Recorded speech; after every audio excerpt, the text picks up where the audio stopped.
to another episode of The Men's Space. Thank you so much for joining us for another interesting conversation about some of the challenges men face in this world, personally and professionally.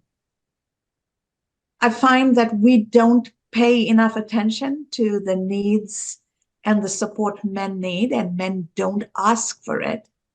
And therefore, it is not something we tend to address. And this program is intentionally focused on creating that safe space and place to enable that conversation and build that support system.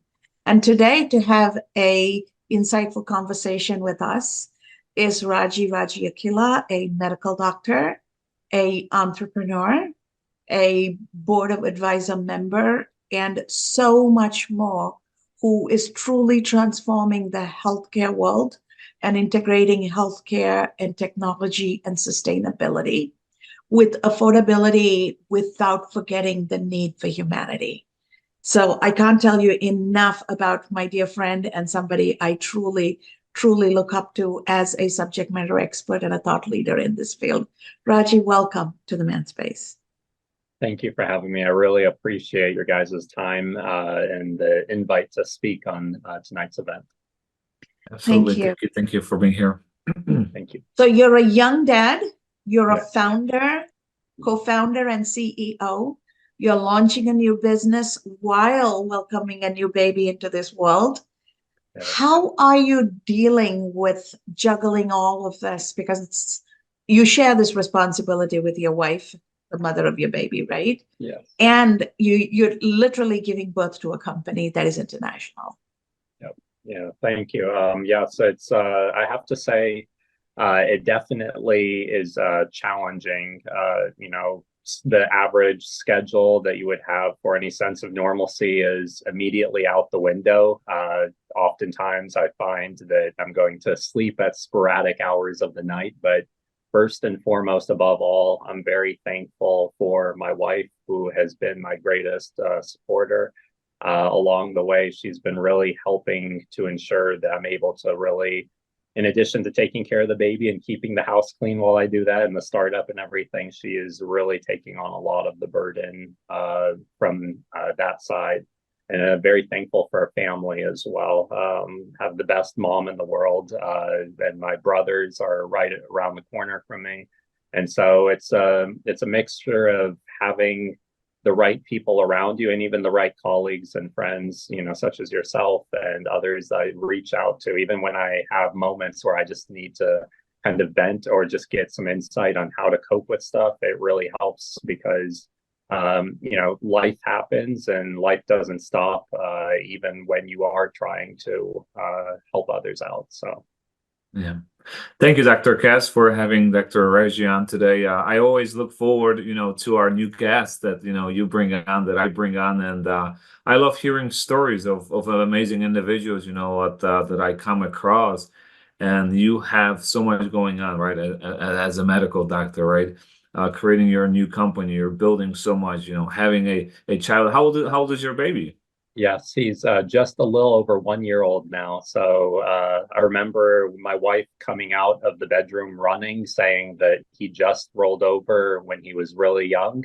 Now I'm having trouble keeping up with him running around the house, and he's just moving every day and brilliant. So I'm just very thankful to see him grow. Yeah, it's such a blessing. I'm a single proud parent of two beautiful children. My son is 13, my daughter is 9. And you know what? Despite the situation that I went through of a divorce, and it's been hard, not seeing my children, every single day, and so on. So how are you, dealing with that situation of not being present all the time for your son? Yeah, and I'm sorry to hear about the previous. Sometimes it's better to go separate ways, and it causes a bad environment for the household. I come from a background where there's divorce, and also I had a previous divorce in my past, and it was honestly for the better. I just didn't see it at the time, but looking back on it, it really was for the best. when it comes to the feeling of missing out on opportunities here and there, I do my best to be as present as I can. Sometimes I know that I'm running up on deadlines and so forth, or I'm stressed out. I wanted to get something done, by this time. I think giving yourself the flexibility to just pause and, even if it's a matter of stepping aside, going out for a walk with the wife and the baby, and just absorbing as much of those moments in, it helps kind of make the challenges a little bit easier to take. But I have to say it does take a toll on your mental health, going through this journey. So Absolutely. And I hear you. Startup alone is tough enough. So, talk to us a little bit about being a medical doctor and an entrepreneur is not an easy feat. It is not the same skill sets. And now you're launching an international business with strategic partners and stakeholders all across the board with people from different backgrounds, different skill sets, because that's what it takes. How has that journey been? yeah, it's been something that I never anticipated how life would have been when I was younger and forecasting ahead. I always saw myself being in the walls of a hospital for the rest of my life, helping children with cancer and malignancies get past their battles. That was something that I wanted more than anything at that time. And, to be honest, it was going through the process of seeing that the problem in healthcare and education and workforce development was already this big back in 2016. And I started having these thoughts, 4 years before, or three and some change before COVID struck. And it really kind of ripped the band-aid on everything. And it was a moment in time where, after losing my friend, he passed away on his journey to becoming a doctor. I just realized that I had to pull away at that time to fully immerse myself in this endeavor, because this was just something that was too important, and I lost too many friends along the way. And so I said that I need to do something about it. And coming across people from all parts of the world, it's really interesting. I wish I could say that everything is how public makes startups and everything, how it's perceived. You want to believe the best in everyone that you come across, and you want to think that everyone has the best interests of the healthcare system in mind. And sometimes you kind of come across moments where people try and take advantage of moments, and it's something that you kind of learn and grow through, but then you learn how to navigate those challenges and how to ensure that the people you're surrounding yourselves have similar core values and ethics. And that makes the journey a little bit easier, because it's not easy along the way. Yeah, it can be challenging, right? Developing, growing, starting up a new company, and dealing with different cultures, different countries, right? That we have. What kind of business? I'm just curious. What is it that you're building, coming up with? Yes. So what I'm currently working on is I'm building a platform for healthcare workforce development. We're building initially for the United States, initially targeting MD and DOs, and then also nurses. But then we have a roadmap where we're going to be branching out outside of the United States. We're building the international networks right now through our global network of healthcare professionals. And essentially what we're doing is modernizing healthcare workforce development. And I plan on having a platform up and ready soon. It's been quite some time to get to this point. The magnitude of what I'm trying to do warranted that I had a lot of footwork before I got to the building phase. and I had to get a lot of important key stakeholders along the way. But I've been very fortunate to come across the people I have been and working alongside. And we're just now coming up on the cusp of getting ready to launch a startup that we'll be working on statewide across here in Florida, but then also nationwide. Thank you. Thank you for sharing the aspiration and what's in the work so that our audience know what to expect. As you have gone through this journey of entrepreneurship, fatherhood, and navigating the challenges, and you did this through COVID, right? So this is not something that the world was peachy and you woke up one day and started doing. What have you learned about yourself in this journey? Yeah, I have learned quite a bit along the way. I along the way, I kind of had this realization. I guess it was due to my upbringing and what I had to kind of vary as I grew through childhood. I had a very horrible underlying depression that I really kind of bottled up inside after my father abandoned the family when I was a child, and I had to become the man of the house, help raise my two younger brothers, and I was 12 at the time. And, I thought that, at that time when I was 12, I was just on the cusp of being, a teenager. And, I was expected to, be the masculine boy, the man of the house. And I wasn't, I thought that I shouldn't be having the feelings that I was having about the anger, the depression of, having my dad leave the family. And, I kind of bottled it up inside, and I guess it became something that I didn't acknowledge along my growth. And I really, anytime things got hard, I just dug in deeper. I just kept pushing harder, and it really kind of uh, you know practiced resiliency along the way. Not a healthy form of resiliency, but I think once I got to the point of reaching my breaking point and having someone having to intervene in that time, my mom was talking to me about it, and she told me she's always kind of noticed this about me, this underlying depression, and she's I guess I've always kind of denied it, but I think being able to you know look internally and realize that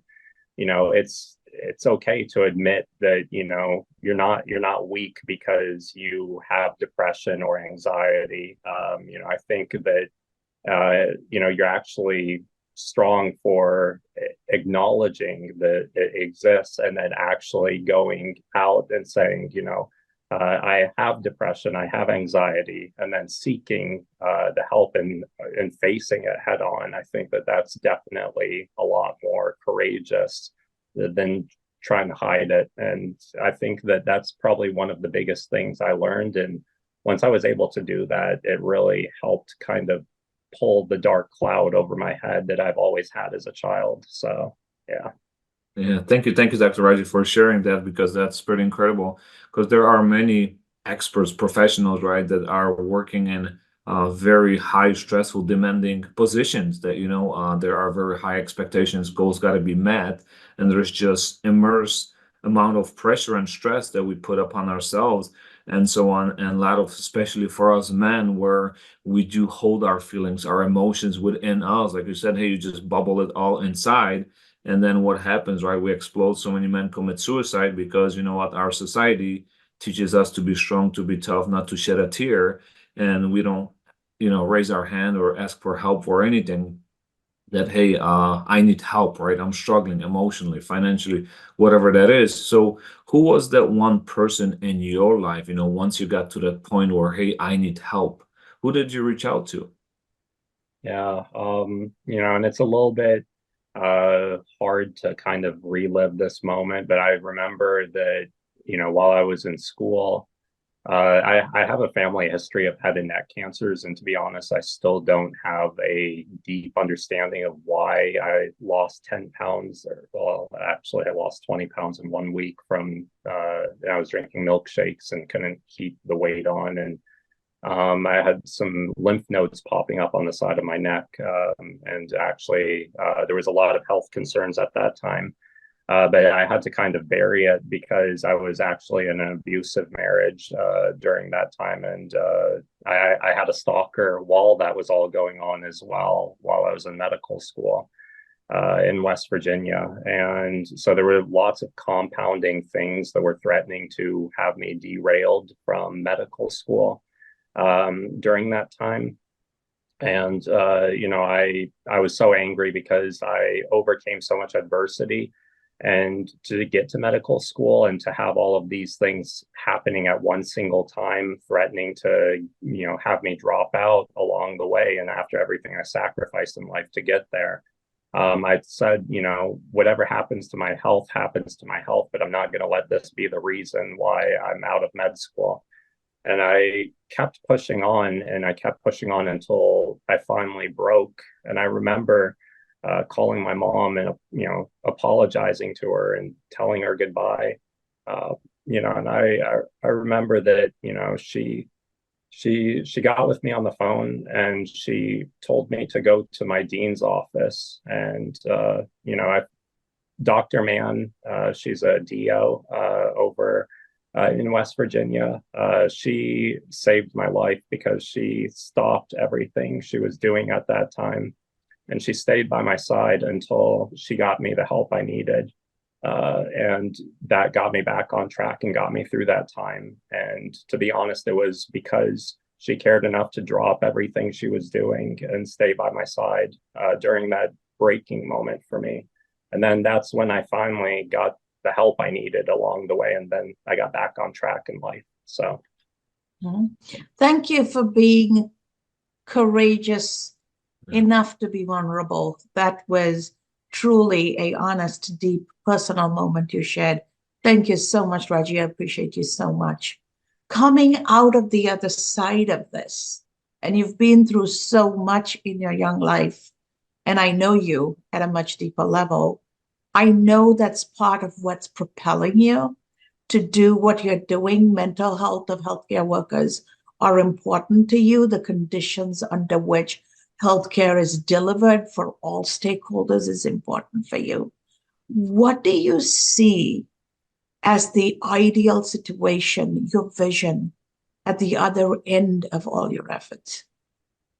I would say that it is to create solutions and a different way of navigating the process of becoming a doctor in such a way that allows them to receive the help they need without being stigmatized, and ensure that those safety nets are in place that were not there when I was in school.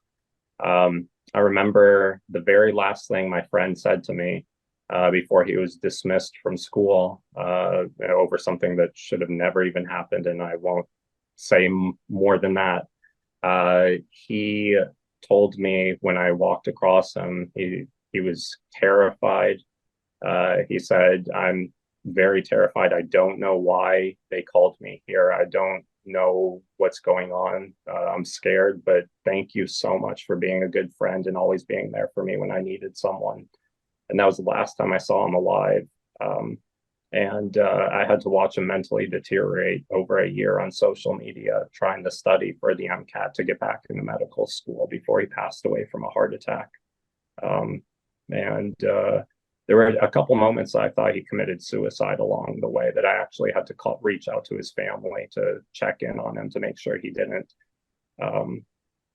It's this whole process is broken, and you're seeing more rates of suicides picking up, and the educational process in of itself hasn't changed, but the rate of knowledge has exponentially increased. And when you have those pressures on a system that has been rigid, there's a downward pressure on the students in that environment, and they're pressured to keep doing more with less.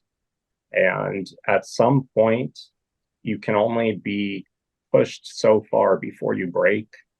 And I think that, their change has been long overdue, and I'm just very fortunate to be working with the people I am to bring about this change. So, yeah. Thank you, Dr. Raj. As you were sharing, I had goosebumps throughout my whole body. It touched me so much because, I have friends as well that have committed suicide, that they have taken their lives because they just, couldn't handle the stress, the pressure. There was just so much, and they did not ask for help.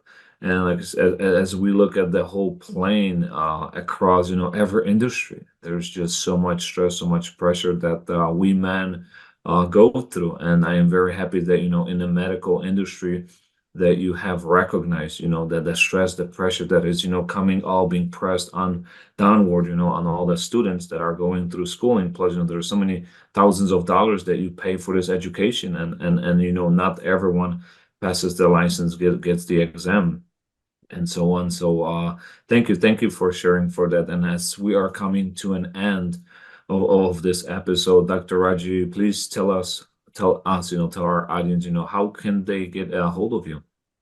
Yeah, so I pretty much deleted my social media accounts except for LinkedIn.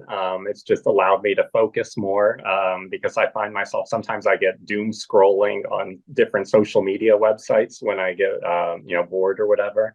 But the best way to get a hold of me is on LinkedIn. Raji Akileh, Do is the name. If you type that in, you'll see someone with a lot less hair in the profile picture. But that's the best way. And then I try and be as responsive as I can. Just right in the immediate future, I've just been a little bit tight with bandwidth, but I try my best to reply as much as I can. So thank you so much. It is always an honor and a joy to talk to you, get your insights, and I know our audience are going to get a lot out of this. And you're not just a regular professional, you're a medical doctor. So if medical doctors are going through this, then imagine everybody else, right? We all know people who've been through stress, who overcome these, and some haven't. I, in the business world, have had to deal with this, and it happens. So thank you for being open and honest and vulnerable. As we bring this to a close, what words of wisdom or some tips for the road you have, not just for the guys, but even for mothers raising sons? What can we do differently with our boys so that we give them the tools and the resiliency so that they grow up to be men who can access those tools? Because we're doing something wrong in the way we're raising boys. yeah, I mean, I would say that putting too many pressures and expectations, setting the bar too high, and casting a shadow over them is living in a constant state of living under someone's expectations, can be a little bit debilitating. But then if you go too far the other way, then they don't develop as much. You want to let them know that it's okay to have emotions. It's okay to get upset here and there, but one thing that you need to know how to do is not get upset and then use it in a destructive way, but learn how to take that emotion that you're having and communicate it with your loved ones, your family members, your social network around you, and just ask them how they would go about other things. Being open and being able to communicate creates that sense of stability that I think a lot of people oftentimes don't really practice too much from the communication angle, that could go a long way instead of bottling things up all the time. Thank you so much. Marcin and I have thoroughly enjoyed this conversation. It has been deeply meaningful to us. And we wish you the best in your launch, and the aspirations you have is going to benefit all of us. We cannot wait to share your launch related information and maybe even have you come back and share how things are going. We are grateful for what you're doing. And to our audience out there, this is normal. This can happen to anybody. So let's take a moment and make sure we normalize emotions and mental health and challenges we face so that we can deal with it without stigmatizing. If there is one thing we need to take away today, please don't stigmatize feelings. Please don't stigmatize mental health. Please don't stigmatize people who are asking for help. All we have to do is stand up, show up in our humanity, and help, because God knows when one of us need it, we sure hope somebody will show up for us.